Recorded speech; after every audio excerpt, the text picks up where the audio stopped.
Assalamualaikum warahmatullahi wabarakatuh. Alhamdulillahilladzi hadana li hadza wa ma kunna linahtadiya laula an hadanallah. Asyhadu alla ilaha illallah wahdahu la syarikalah wa asyhadu anna Muhammadan abduhu wa rasuluh. Allahumma shalli wa sallim ala nabiyyina Muhammad.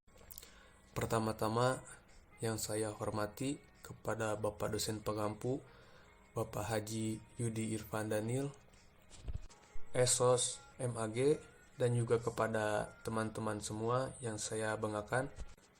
Pada kesempatan kali ini saya akan mempresentasikan ulang materi mata kuliah manajemen lembaga pendidikan Islam. Materi kali ini ialah staffing lembaga pendidikan Islam. Setiap organisasi tentunya mempunyai tujuan-tujuan yang hendak dicapainya. Tujuan-tujuan ini dengan mendayagunakan sumber-sumber dayanya yang ada, termasuk manusia, selain finansial, fisik, dan kemampuan teknologi dan sistem. Maka dari itu, staffing merupakan bagian dari sebuah lembaga. Staffing ialah sumber daya manusia atau lebih dikenal dengan SDM, yang merupakan satu unsur dalam organisasi di dalamnya yang juga memiliki fungsi manajemen selain perencanaan, pengarahan, pengendalian. Staffing ini meliputi di dalamnya yaitu perencanaan sumber daya manusia, rekrutmen dan seleksi sumber daya manusia, sampai kepada pelatihan, pendidikan, pengembangan, penilaian sumber daya manusia. Adapun faktor-faktor yang mempengaruhi perencanaan sumber daya manusia di dalam lembaga pendidikan yaitu meliputi lingkungan eksternal, lingkungan internal, dan faktor persediaan karyawan. Nah, di faktor persediaan karyawan ini, permintaan sumber daya manusia dimodifikasi oleh kegiatan karyawan, pensiun, permohonan berhenti, terminasi, dan kematian. Dan manfaat dari perencanaan sumber daya manusia ini yaitu untuk perencanaan sumber daya manusia berkaitan dengan penentuan kebutuhan tenaga kerja di masa depan atau yang akan datang, baik dalam arti kuantitas, jumlahnya, dan mutu kualifikasinya untuk mengisi berbagai jabatan dan menyelenggarakan berbagai aktivitas baru kelak. Dan langkah-langkah perencanaan sumber daya manusia ini, yang pertama, menganalisis beberapa faktor penyebab perubahan kebutuhan sumber daya manusia, peramalan kebutuhan sumber daya manusia, penentuan kebutuhan sumber daya manusia di masa yang akan datang, dan juga analisis ketersediaan suplai sumber daya manusia dalam kemampuan perusahaan, dan yang terakhir penentuan dan implementasi program. Di dalam penentuan dan implementasi program ini terdapat rekrutmen dan seleksi. Rekrutmen adalah suatu proses penerimaan calon tenaga kerja pada satu unit kerja dalam satu organisasi atau perusahaannya.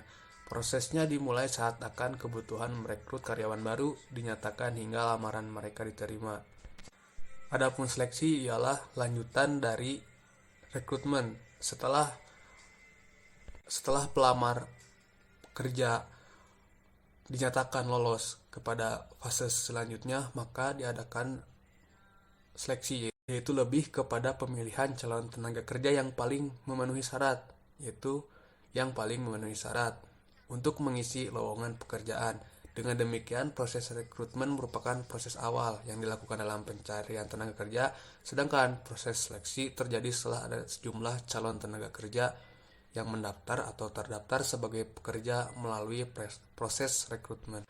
Setelah dinyatakan berhasil lolos dan bisa dikerjakan di lembaga pendidikan tersebut, maka langkah selanjutnya yaitu pelatihan, pendidikan, pengembangan, dan juga penilaian. Tujuannya ialah pengembangan karyawan bersifat bagi perusahaan, karyawan, konsumen, atau masyarakat yang mengkonsumsi barang atau jasa yang dilaksanakan perusahaan. Tujuan pengembangan pada hakikatnya menyangkut hal-hal berikut. Yang pertama, produktivitas kerja, efisiensi, kerusakan, kecelakaan, pelayanan, moral, karir, konseptual, kepemimpinan, balas jasa konsumen.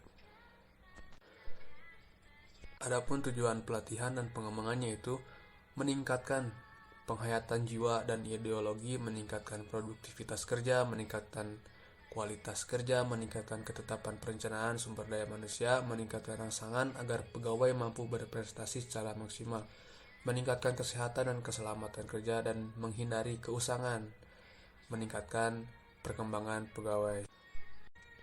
Dalam bidang pendidikan yang dapat dikatakan tenaga profesional ialah dosen, guru yang sudah memiliki kompetensi yang tepat, dan petugas ahli di kantor-kantor pendidikan yang memiliki jasa administrasi pendidikan. Petugas profesional itu harus dapat dan diberikan kesempatan belajar lagi baik secara formal maupun informal, agar keahlian mereka tidak ketinggalan oleh lajunya perkembangan ilmu dan pengetahuan lainnya. Dari beberapa penjelasan di atas, maka dapat disimpulkan bahwa penataan staf atau staffing merupakan cara pengelolaan sumber daya manusia agar karyawan dapat dimanfaatkan secara efektif, dan dalam penataan staffing merupakan salah satu fungsi yang berkaitan dengan yang pertama, perencanaan sumber daya manusia. Yang kedua, rekrutmen sumber daya manusia, proses seleksi sumber daya manusia, pendidikan dan pelatihan, penilaian sumber daya manusia, dan yang terakhir, peningkatan profesionalisme sumber daya manusia.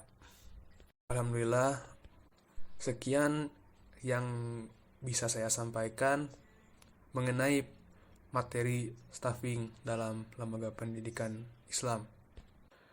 Mohon maaf bila ada kekeliruan dan juga kesalahan dalam penyebutan. Wabillahi taufiq wal hidayah. Wassalamualaikum warahmatullahi wabarakatuh.